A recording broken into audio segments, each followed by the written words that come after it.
juga yang menjadi pertanyaan bagi kita, saudara. Kenapa? Apa yang ada dalam dirimu, itulah yang akan keluar dari dalam dirimu. Jangan minta orang lain memberikan kamu gula, kalau yang ada dalam dirimu hanya cuma ada lombok. Jangan meminta garam kepada orang lain untuk rasa, kalau yang ada dalam dirimu hanya cuma yang ada adalah gula. Gitu loh. Nah, bagaimana apa yang ada dalam diri kita itu adalah yang akan kita keluarkan, karena tiap orang itu di hadapan semua manusia itu sama. Nggak ada orang yang melihat dari dalamnya, nggak ada. Tampak luarnya sama. Saya ibaratkan seperti dua barang ini, gitu ya. Ini sama seperti hidup kita. Orang lihatnya semuanya apa, Bapak Ibu? Sama. Ini toples plastik, warnanya kuning. Tapi dalamnya beda, Bapak Ibu. Tergantung. Kalau Bapak Ibu dalamnya mau memberikan orang minum dengan baik, pasti yang keluar adalah susu yang menyegarkan orang. Bapak Ibu mau? Mau, saya aja mau. Bapak Ibu, susu.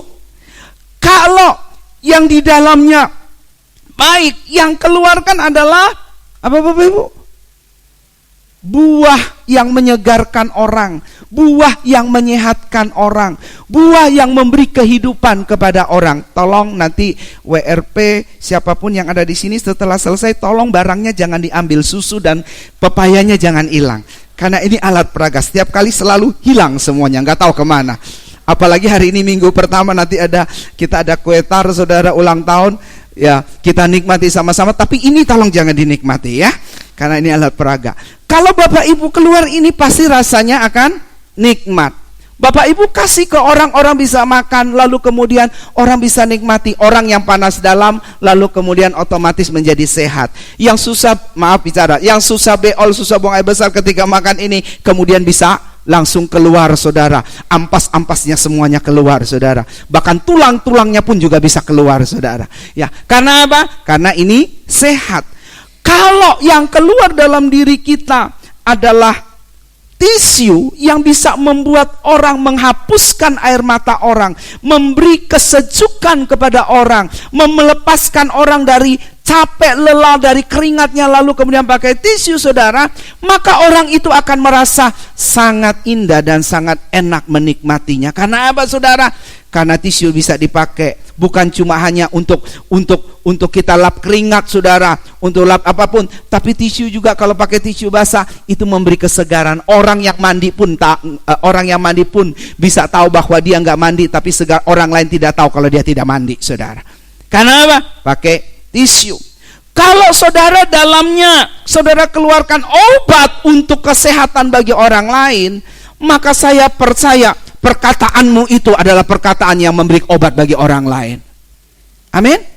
Sikapmu akan mengeluarkan sikap yang memberikan obat kepada orang lain. Kalau ini dalamnya seperti ini. Tapi Bapak Ibu, kalau dalamnya seperti ini, saudara, tanyain, kamu mau minum apa? Dia bilang, dia kasih keluarin saudara obat tonik rambut, saudara. Untuk saudara minum, pertanyaan saya, saudara mau minum tidak? Karena saudara tahu ini racun, betul? Membahayakan bagi saudara. Pasti saudara tidak akan mau minum. Sebab apa? Saudara tahu itu membahayakan bagi saudara. Kalau saudara tahu di dalamnya bahwa kalau yang saudara keluarin walaupun buah tapi imitasi, nggak bisa dimakan, nggak bisa dinikmati, dibelah pun juga bisa, tapi kemudian cuma tinggal lihat aja, saudara, nggak bisa orang nikmati, percuma. Betul Bapak Ibu? Untuk apa? Buah yang Tuhan kasih sama Bapak Ibu dalam Galatia pasal 5 ayat 22-23, buah roh itu tujuannya bukan untuk dirimu, tapi untuk orang lain. Nikmati, Bapak Ibu. Bagaimana orang tahu tentang kasihmu, setiamu, kalau orang tidak pernah makan buah kasih atau setiaanmu? Bagaimana orang tahu bahwa engkau menjadi orang yang bisa dipercaya?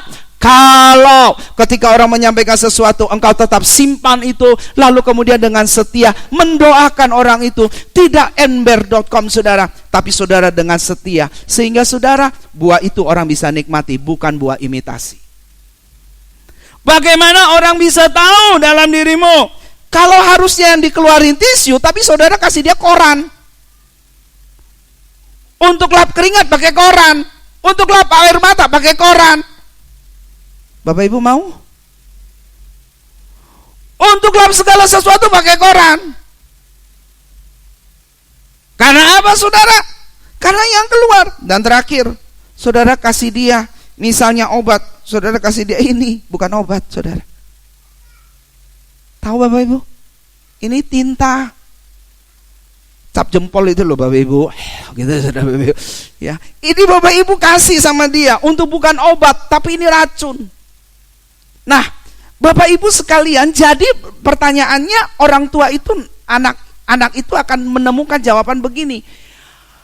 Kalau yang kamu punya adalah ini semua di dalam ini, saudara, maka percayalah yang akan kamu keluarkan ini adalah membuat orang bisa bersuka cita, orang bisa diberkati, orang bisa merasa senang, orang bisa dekat sama engkau, bukan lari menjauh dari engkau. Orang merasa tenang dekat sama engkau, karena apa? Dia tahu bahwa dalam hidupmu memancar air kehidupan yang memberi kesegaran bagi orang lain. Amin Bapak Ibu. Tapi kalau dalam diri saudara yang saudara keluarkan adalah seperti ini, saudara, semuanya ada di dalam seperti ini, saudara, makanya tidak heran anak itu bertanya, orang tuanya itu menjawab. Dia bilang begini, apa yang ada dalam diri orang itu, itulah yang keluar dalam diri orang itu. Tuhan tidak minta yang tidak ada dalam dirimu. Tuhan minta apa yang ada dalam dirimu itu yang kamu keluarkan. Amin Bapak Ibu. Pertanyaannya adalah begini, yang di dalam diri saya ini apa? Gitu loh. Oke? Kalau di dalam dirimu ada firman Tuhan yang memberikan kehidupan sama engkau, percayalah yang keluar adalah kasih daripada Allah, kebaikan, kemurahan. Makanya Filipi pasal 4 ayat 18 berkata begini, pikirkanlah yang baik, pikirkanlah yang benar, pikirkanlah yang adil, pikirkanlah yang mulia. Pikirkanlah semua yang sedap didengar. Tujuannya cuma satu, supaya ketika saudara keluarkan itu berdasarkan firman Tuhan. Tapi kalau saudara taruh di dalamnya, di dalam ini adalah filsafat-filsafat dunia, lalu kemudian saudara taruh di dalamnya ajaran-ajaran dunia, buku literatur dunia saudara baca habis, saudara makan semuanya, tapi firman Tuhan tidak ada dalam dirimu, tidak menyentuh sedikit pun dalam hidupmu, Tuhan tidak menyentuh dalam hidupmu, dan Tuhan tidak ada dalam dirimu, maka pasti percayalah yang keluar dalam dirimu itu bukan berdasarkan apa yang baik, tapi semuanya ini racun. Amin Bapak Ibu. Amin. Kenapa Bapak Ibu kok terdiam ini? Saudara, coba senggol dulu. Dengerin firman Tuhan, dengerin gitu ya. Ya. Nah, Bapak Ibu Saudara kekasih dalam Tuhan, kaitan dengan itu, hari ini saya ingin berbagi kepada Bapak Ibu sekalian, mau sharing kepada Bapak Ibu sekalian, yaitu kelanjutan dari apa yang Bapak kemarin Pak Karundeng sampaikan tentang bahwa pribadi kita itu, kita tidak tahu bahwa kita ini domba atau kambing. Tapi yang percaya, yang kita tahu adalah begini, kalau Yesus dalam hidup saya melakukan kehendak Kristus dalam hidup saya, maka percayalah, saudara adalah domba, bukan kambing. Amin? Amin? Coba bilang dulu sama dirimu, saya domba. Kamu domba. Yang percaya Yesus adalah domba. Ayo ngomong. Saya domba. Kamu domba. Yang percaya Yesus adalah domba. Saudara, saya ingin melanjutkannya. Kenapa saudara? Karena ini yang akan menjadi salah satu guidance kepada kita untuk kita tahu bahwa saya adalah domba. Dan untuk menjadi domba, saudara, ternyata salah satu yang tidak boleh, yang Yesus ajarkan sama kita yang menjadi dasar adalah ini. Mari kita buka bersama-sama Lukas pasal yang ke-16 ayat yang ke-13.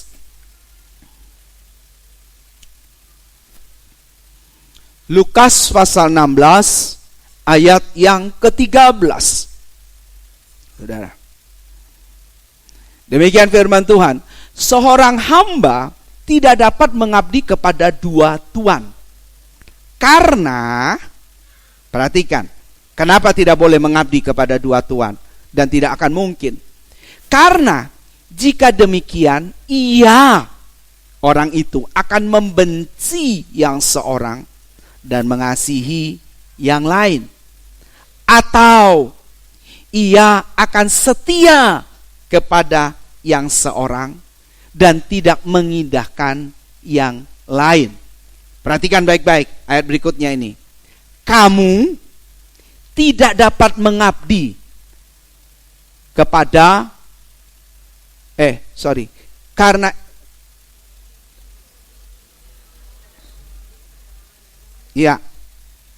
kamu, tolong jangan dianu ya. Kamu tidak dapat mengabdi kepada Allah dan kepada Mamon. Ayat 13, jangan dihapus.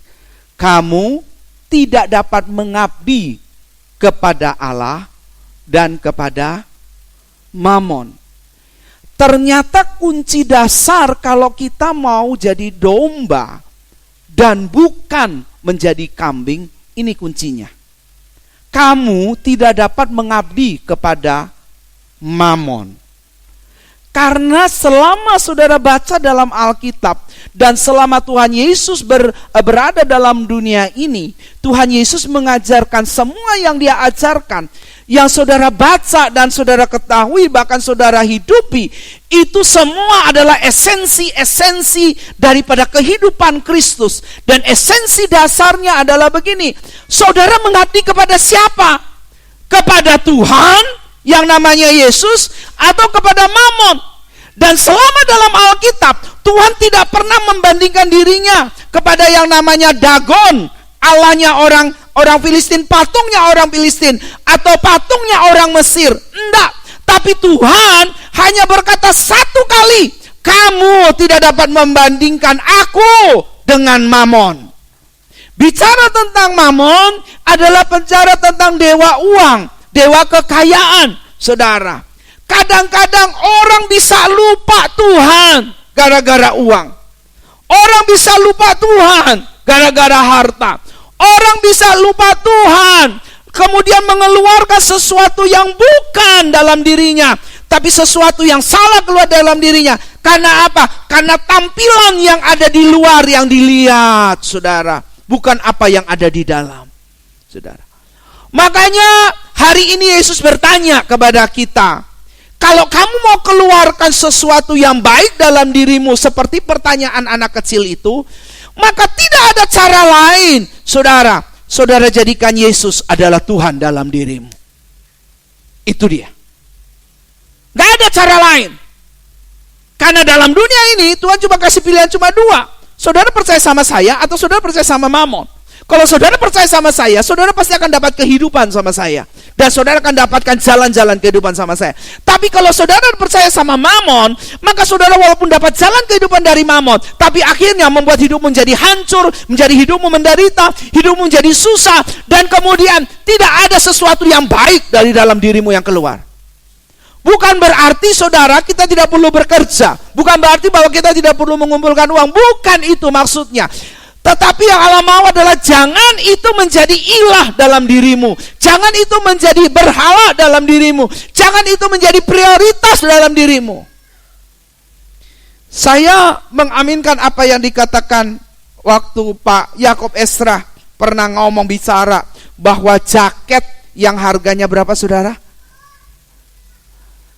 100 juta kalau nggak salah, 150 juta itu jaket satu.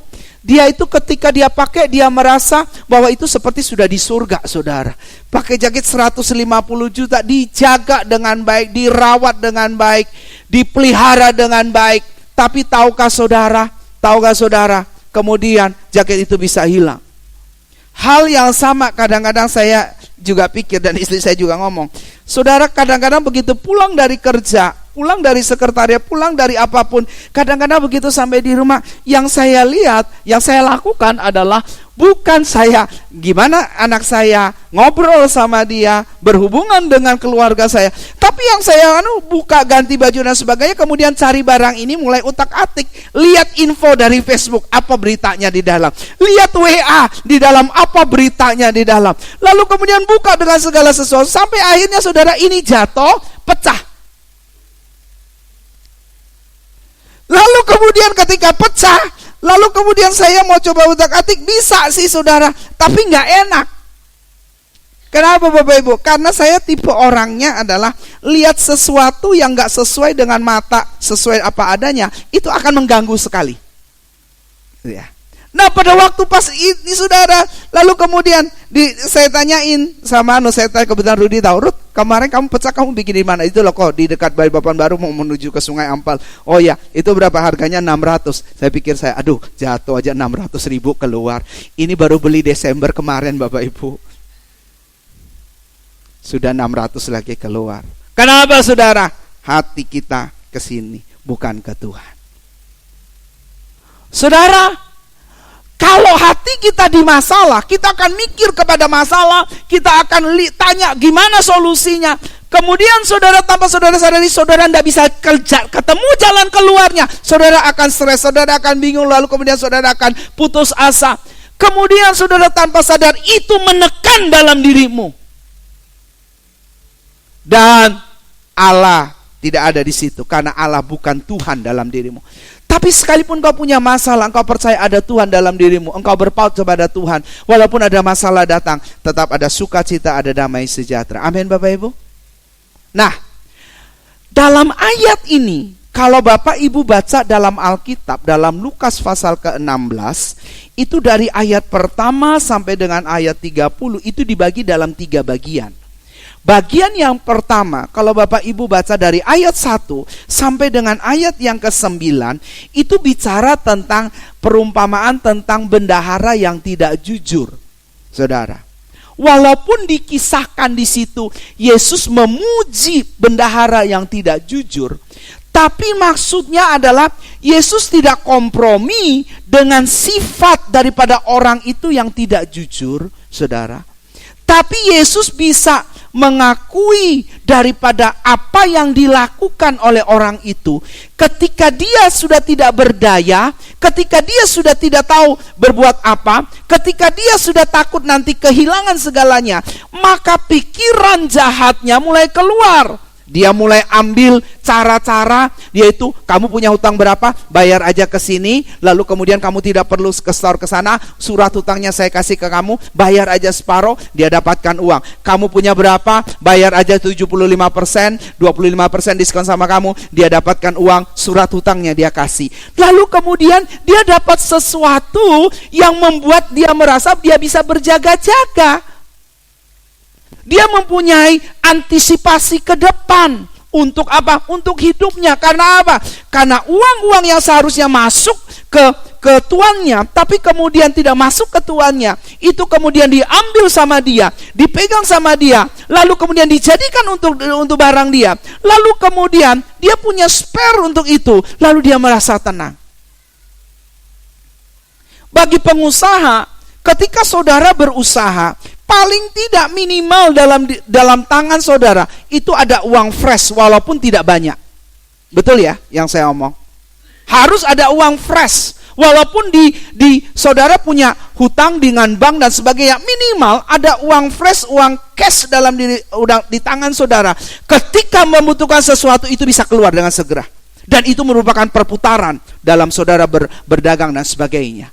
Nah, sama ketika Tuhan bicara ini, Tuhan tidak kompromi dengan orang ini dalam hal sikapnya, tapi Tuhan kompromi dengan cara berpikirnya. Kenapa saudara? Sebab begini, Tuhan kasih kita hikmat untuk saudara berpikir. Halo Bapak Ibu. Halo. Tuhan kasih saudara hikmat untuk berpikir. Untuk apa? Untuk bagaimana ketika saudara jalani hidup ini, saudara bisa bertahan, saudara bisa eksis, saudara bisa melalui proses-proses hidup yang ada. Makanya coba buka Alkitab itu, ayat yang terakhir, ayat 16, ayat yang ke-9, dia bilang begini. Ayat ke-8 mulai. Lalu Tuhan itu memuji bendahara yang tidak jujur itu. Yesus memuji bendahara yang tidak jujur itu karena ia telah bertindak dengan cerdik. Tapi cerdiknya bukan yang benar, yang salah, saudara. Sebab anak-anak dunia, perhatikan baik-baik, orang-orang dunia lebih cerdik terhadap sesamanya daripada anak-anak terang. Tuhan memuji nih, tapi Tuhan tidak setuju dengan sikap ini. Makanya Tuhan kasih contoh perumpamaan bendahara yang tidak jujur. Saudara dan saya itu jadi bendaharanya Tuhan. Saudara dan saya itu diberikan kepercayaan oleh Tuhan. Ada banyak yang saudara dapatkan dari Tuhan, dan itu harus kita pertanggungjawabkan dengan benar di hadapan Tuhan. Apa yang saudara punya? Satu adalah saudara yang menikah, pasti saudara punya anak. Itu titipan dari Tuhan pada saudara. Itu harta yang terindah. Saudara punya, hari ini punya rumah, walaupun rumahnya kontrakan, lalu kemudian saudara bisa bayar kontrakan itu dengan uang yang ada. Itu adalah punya Tuhan yang dititipkan sama engkau, karena engkau adalah bendahara yang bisa dipercaya. Saudara punya usaha, lalu kemudian usaha itu saudara bisa putar, lalu kemudian saudara bisa bayar tenaga kerja, saudara bisa lakukan apapun. Itu punya Tuhan yang Tuhan percayakan sama engkau, sebab engkau adalah bendahara yang bisa dipercaya. Saudara punya fasilitas apapun, mobil dan sebagainya, itu punya Tuhan. Karena apa? Saudara tahu dipercaya oleh Tuhan, karena saudara bendaharanya Tuhan. Saudara diizinkan pakai mobil itu, pakai motor itu, pakai sepeda itu. Tujuan cuma satu, karena saudara bendahara yang bisa dipercaya. Saya mau tanya Bapak Ibu, kalau Bapak Ibu kerja, lalu kemudian ada pimpinan dia bilang begini, sekarang nih kunci motor saya kasih kamu bisa pakai bawa pulang. Pertanyaan saya, saudara adalah orang yang bisa dipercaya atau tidak? Halo? Bisa dipercaya. Kedua, saudara punya prestasi itu kemudian pimpinan percaya, bangga sama saudara karenanya dia berikan sama engkau, ataukah karena saudara tidak punya prestasi lalu kemudian saudara dikasih begitu aja? Punya prestasi karena saudara adalah orang yang bisa dipercaya. Itu kalau motor. Nah, kalau dikasih mobil sama saudara, jatah mobil sama saudara, haknya mobil sama saudara, fasilitas mobil sama saudara, saudara bisa pakai bawa pulang ke rumah, kemudian saudara pakai pergi jalan kemanapun, karena perusahaan percaya bahwa mobil perusahaan di tangan saudara, maka mobil itu pasti aman. Mobil saudara adalah orang yang bisa dipercaya. Betul Bapak Ibu? Betul Bapak Ibu? Ketika Tuhan memberikan semua fasilitas dalam hidup saudara, saudara ada bendahara, adalah orang yang bisa dipercaya. Nah, Bapak Ibu Saudara kekasih, seperti ini loh, ketika Tuhan bicara sama bendahara yang tidak jujur, orang ini bisa dipercaya. Orang ini sudah kerjanya baik, kerjanya sudah lama. Pertanyaan saya berikutnya lagi, kalau seorang jadi bendahara, mereka yang kerjanya sudah baru 3 bulan lalu kemudian jadi bendahara, atau kemudian sudah 2-3 tahun udah kerja baru kemudian dikasih pegang uang? Bapak Ibu, kerjanya baru apa lama? Lama. Orangnya sudah teruji belum? Sudah. Ketika Tuhan bicara sama bendahara ini, orang ini sudah teruji, orang ini sudah lama tahu Tuhan. Makanya Tuhan bilang, Tuhan muji orang ini, tapi sikapnya yang Tuhan tidak setuju. Nah, lalu kemudian perikop yang kedua, kalau Bapak Ibu baca mulai dari ayat 10 sampai dengan ayat 18, Tuhan kasih contoh. Tuhan kasih tahu begini, yang benar itu adalah begini loh. Ya, Tuhan kasih tahu, yang benar itu adalah begini jadi bendahara. Dimulai dari apa? dimulai dari sikap yang pertama yang dimulai dari ayat 10, berkata begini, perhatikan ayat 10. Barang siapa setia dalam perkara-perkara kecil, ia setia juga dalam perkara-perkara yang besar. Dan barang siapa tidak benar dalam perkara-perkara kecil, ia tidak benar juga dalam perkara-perkara besar. Ternyata saudara, kata kuncinya setia dalam perkara yang kecil.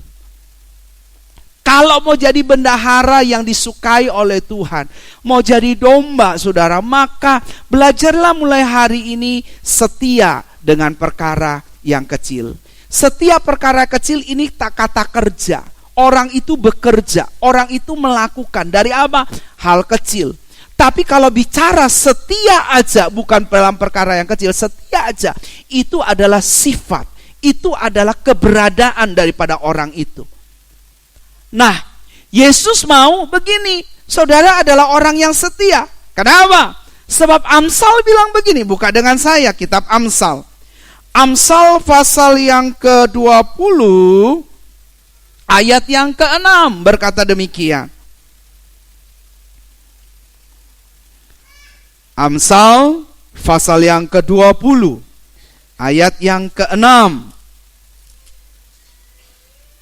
Banyak orang menyebut diri baik hati, tetapi orang yang setia siapakah menemukannya?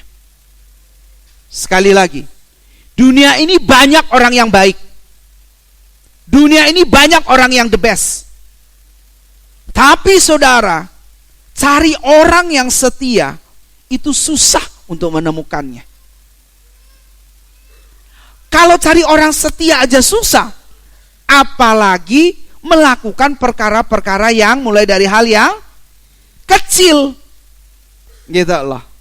Ternyata saudara, melakukan perkara yang kecil itu tidak susah Bapak Ibu. Banyak kali kita berpikir, saya harus buat yang besar, saya harus buat yang besar. Pertanyaannya adalah begini, kenapa saudara harus melakukan perkara yang kecil?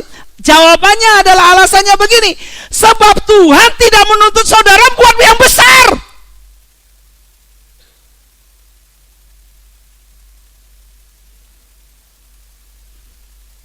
Pikir baik-baik. Tuhan tidak tuntut saudara harus bikin yang besar, tapi Tuhan tuntut saudara buat dari hal yang kecil. Setia dari yang kecil, belajar dari yang kecil, supaya ketika yang besar engkau dapatkan, engkau tidak kaget dan engkau bersyukur, lalu kemudian tidak lupa diri dengan apa yang ada. Betul Bapak Ibu?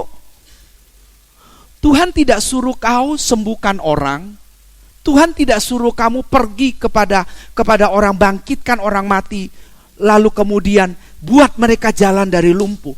Tuhan cuma suruh sama engkau, belajar kepada aku, karena aku lemah lembut dan rendah hati. Betul Bapak Ibu? Disuruh belajar rendah hati, lemah lembut, itu gak susah, gak sulit Bapak Ibu.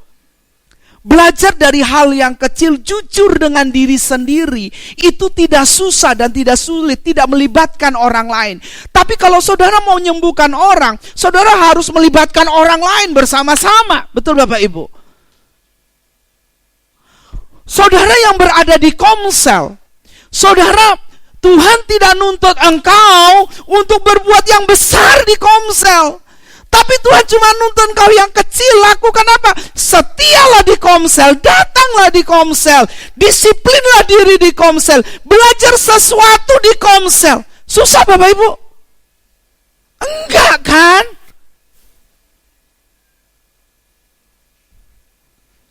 Bapak Ibu, mari coba berpikir yang luas, berpikir yang jernih.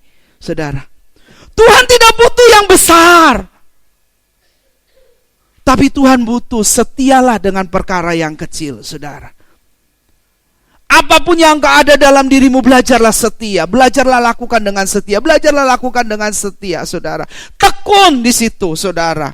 Korban di situ. Ada banyak harga yang harus saudara bayar, tapi percaya setia di situ, Tuhan akan tambahkan. Karena Alkitab berkata, karena ayat berikutnya, kalau saudara baca dalam Lukas pasal 16, dia bilang begini, barang siapa setia dalam perkara kecil, ia juga akan dapat perkara yang besar. Lalu kemudian tidak ada koneknya, hubungannya. Barang siapa setia dalam perkara yang benar, dalam perkara kecil, barang siapa tidak benar dalam perkara kecil, ia tidak benar juga dalam perkara besar. Apa hubungannya perkara kecil dengan perkara yang benar? Ternyata saudara, yang Tuhan mau adalah ketika saudara melakukan perkara yang kecil, mulailah dari hal-hal yang benar dalam dirimu. Hal-hal yang benar dalam dirimu.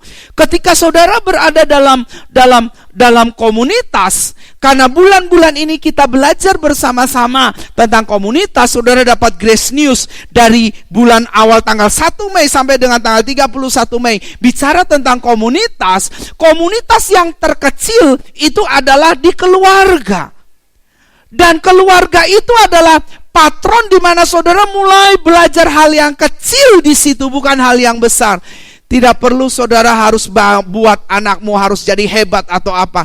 Tapi belajarlah dari hal yang kecil, muji anakmu. Ajari dia hal yang benar, saudara. Supaya apa? Supaya dari hal yang kecil orang bisa tahu dan kemudian orang bisa percaya sama engkau. Saya mau bicara tentang perkara kecil, cerita ini saudara. Dalam bulan ini kami bergumul untuk anak kami Nael, karena ada beberapa hal. Yang pertama adalah visanya itu sudah habis di bulan Mei ini. Karena dikasih visa itu hanya cuma selang dari bulan Februari 3 bulan. Setelah itu harus perpanjang visa. Dan perpanjang visa itu berarti tidak perlu harus ke Balikpapan, cukup di negaranya sana karena ada kedutaannya. Tapi persyaratan semuanya harus dilengkapi.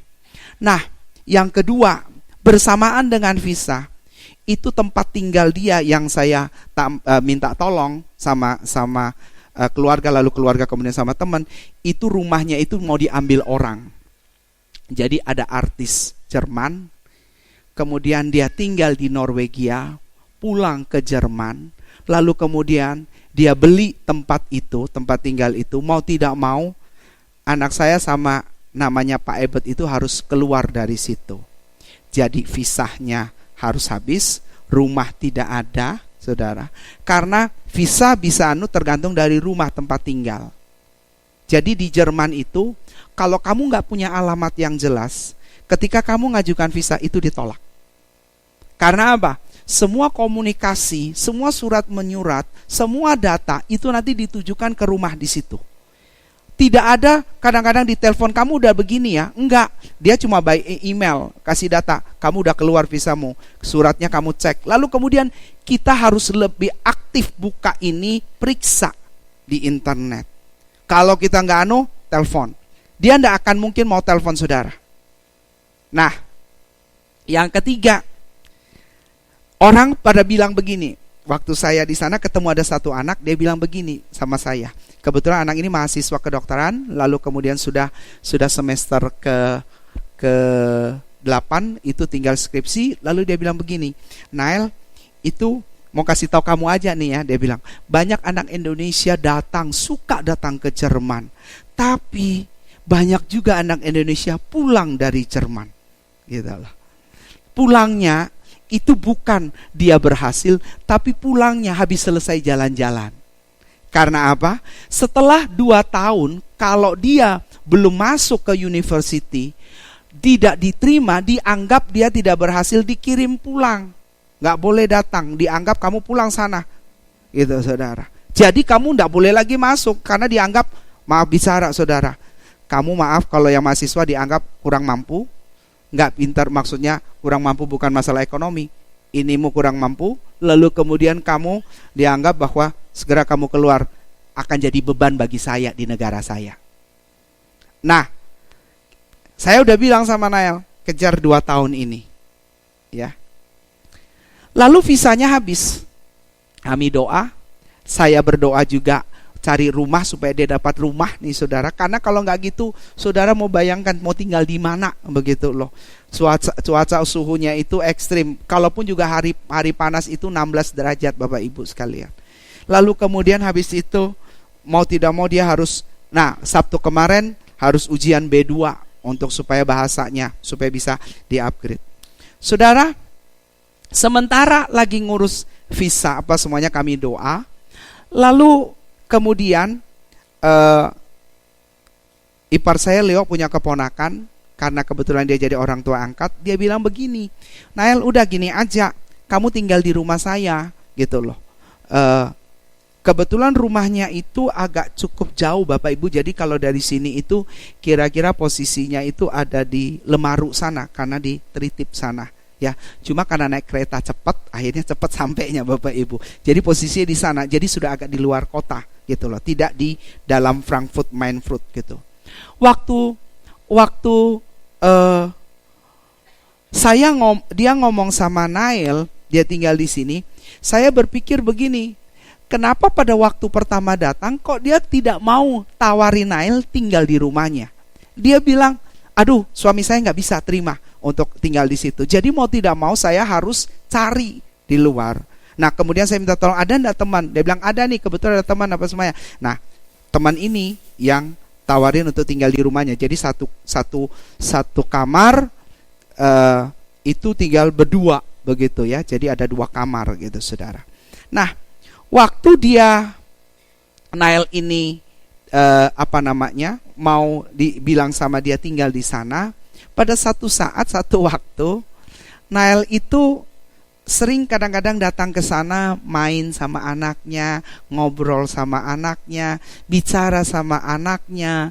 Lalu kemudian Nael juga bantu ketika di sana mau disuruh makan, habis selesai makan ya cuci piring sendiri, karena memang di rumah kita latih dia dari biasa kalau sudah di negara orang ya cuci sendiri, jangan harapkan orang lain, jangan kebiasaan seperti di Indonesia jadi bos makan habis itu tinggal lalu kemudian main seenaknya. Karena kamu sudah tinggal di negara orang, di rumah orang, kamu harus bisa bawa diri dan sebagainya. Sudah banyak kami cerita ngomong sama dia. Nah kemudian saudara, pada satu saat kemarin terakhir, pada waktu sementara dia bilang dia tinggal sana, lalu kemudian habis itu tante itu juga yang ngurusin visanya 1 harian itu saudara, itu hampir kurang lebih 2 minggu ngurusnya. Lalu seminggu lebih gitu saudara. Lalu kemudian habis itu saya sama Rana ngomong sama dia, Nael, nanti kalau kamu di sana, begitu kamu sudah tinggal sana, udah gini aja Nael, kamu doa ya sama Julius sama James, anak-anaknya namanya Julius sama James, itu anak usia sekitar 8 tahun dan 4 tahun. Kamu doa sama James, kalau perlu kamu baca Alkitab sama James setiap malam. Loh kalau dia dia cepat tidurnya, ya udah sebelum dia tidur kamu sudah doa sama dia, jadi kemudian dia tidur gitu loh. Sama seperti yang kami lakukan gitu ya. Sampai hari ini pun sekalipun dia di sana, kadang-kadang 2 hari sekali, saat tiap hari kami telepon, kamu udah doa. Walaupun di sana jam 4, saya di sini jam 10 gitu saudara, kami tetap doa gitu loh sama-sama. Kami mau tidur, dia juga nanti kita bilang nanti jam 10 dia tidur, biar 1 hari Tuhan pelihara. Jadi hubungan kami diikat dalam roh yang seperti saya sampaikan saudara. Ikatan dalam doa itu membuat saudara jadi kuat. Hubungan dengan anak, dengan orang tua akan kuat. Kenapa banyak kali kadang-kadang anak remaja masih kecil dia bisa diomongin, tapi ketika sudah remaja itu sangat susah, dia punya dunianya sendiri dan sebagainya. Tapi kalau saudara diikat dalam roh setiap hari, setiap saat, itu akan membuat saudara jadi kuat bersama dengan dia. Hubungan jadi terbangun. Nah, waktu saya ngomong begitu, dia bilang, Mak, malu lah Mak.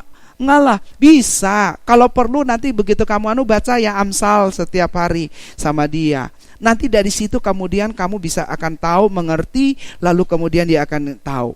Nah, kemudian saudara, sebelum sampai ke situ, apa yang dia lakukan? Hal yang kecil yang sering yang dia lakukan adalah begini.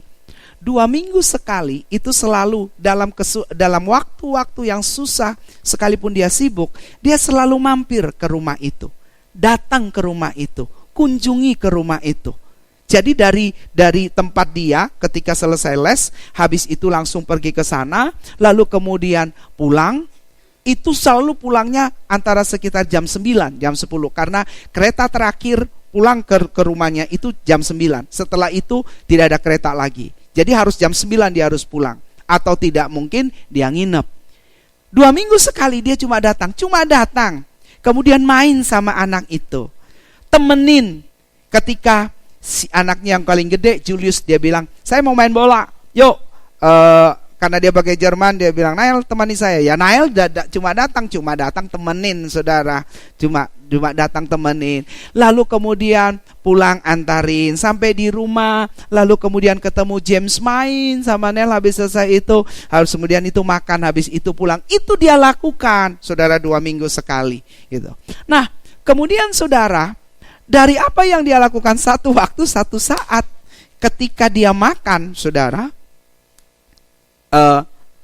itu dikasih ikan, lalu kemudian dikasih tulang sapi, saudara, iga sapi gitu.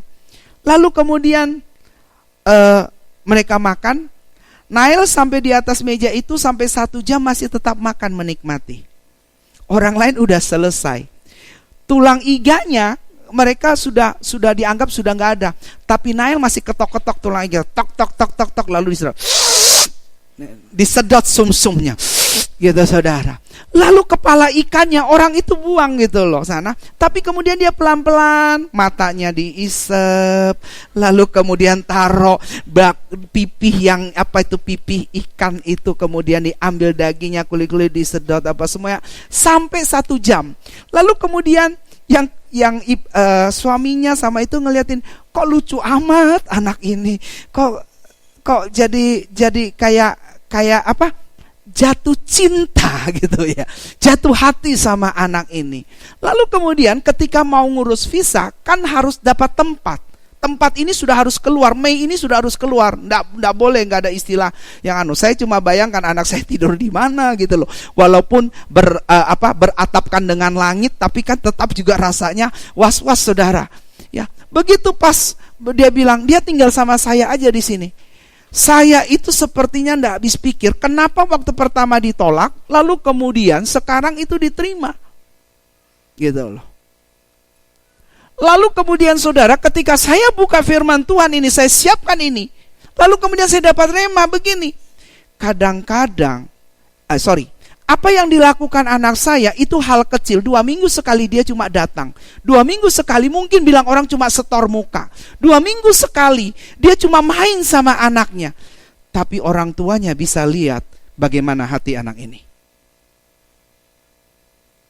Maksud saya adalah begini, Nael tidak perlu buat perkara yang besar, bawa uang, lalu kemudian kasih apa. Nael cuma datang dirinya untuk belajar melakukan hal yang kecil aja. Lalu kemudian Alkitab bilang, itu orang benar.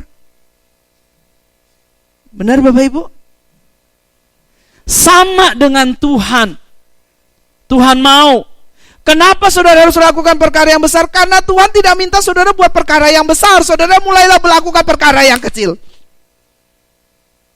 Di keluarga, perkara yang kecil yang saudara bisa lakukan adalah begini. Mulailah sapa anakmu, lihat anakmu, ngobrol sama anakmu, bangun hubungan sama anakmu. Ketika sama istri, saudara, bukan saudara datang pulang langsung buru-buru lalu kemudian makan, tapi mulailah nyapa istrimu dulu. Betul ibu-ibu? Betul ibu-ibu? Ketika pulang ke rumah saudara, jangan tanya dulu, Mbak hari ini masak apa? Tapi tanyalah dulu, Mbak, ibu di mana? Istri saya di mana? Amin Bapak Ibu. Itu tanda hal yang kecil sederhana, saudara. Ketika istrimu baru potong rambut, walaupun saudara lihat tidak suka potongan rambutnya, saudara, tolong jangan bilang, kamu beli di mana kepalamu jelek betul kayak begitu. Tolong jangan dibilang begitu, saudara. Tapi belajarlah memuji dia. Dia bilang begini, aduh rambutmu potong di mana bagus betul, gitu ya, kamu tambah cantik. Walaupun saudara nggak suka, belajarlah memuji. Itu hal yang kecil Bapak Ibu, betul? Betul Bapak Ibu? Ketika istri baru beli baju baru, saudara, lalu kemudian dia pakai, dia kasih lihat saudara-saudara, walaupun saudara tahu nggak cocok dengan badannya, nggak suka dengan badannya, tolong jangan dibilang buang aja baju itu. Tapi belajarlah memuji, bajunya bagus ya, belinya berapa. Walaupun saudara gondok, belinya mahal, udah jelek saudara. Walaupun saudara gondok, tapi belajarlah untuk memuji. Itu hal yang kecil Bapak Ibu. Betul Bapak Ibu?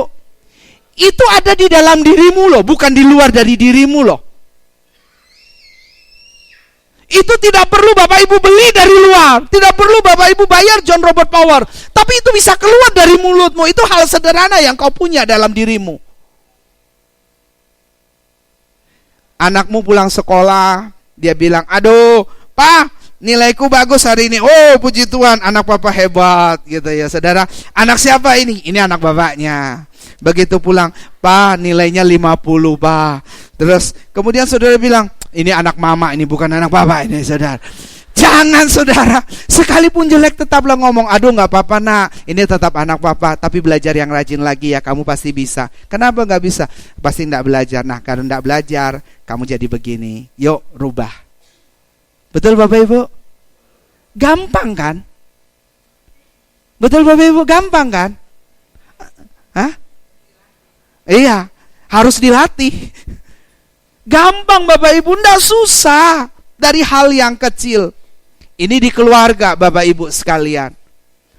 Ketika Anda punya uang hari ini mau bayar apapun, kondisi apapun, harusnya istri jangan bilang begini sama, tuh sih gara-gara kamu udah dikasih tahu, enggak mau dengar apa semuanya. Saudara, ini sudah terjadi. Cara yang saudara lakukan adalah mulailah istri ngambil sikap, yuk kita doa sama-sama, pasti Tuhan bukakan jalan untuk semuanya. Amin saudara. Ini gampang kan? Nggak susah.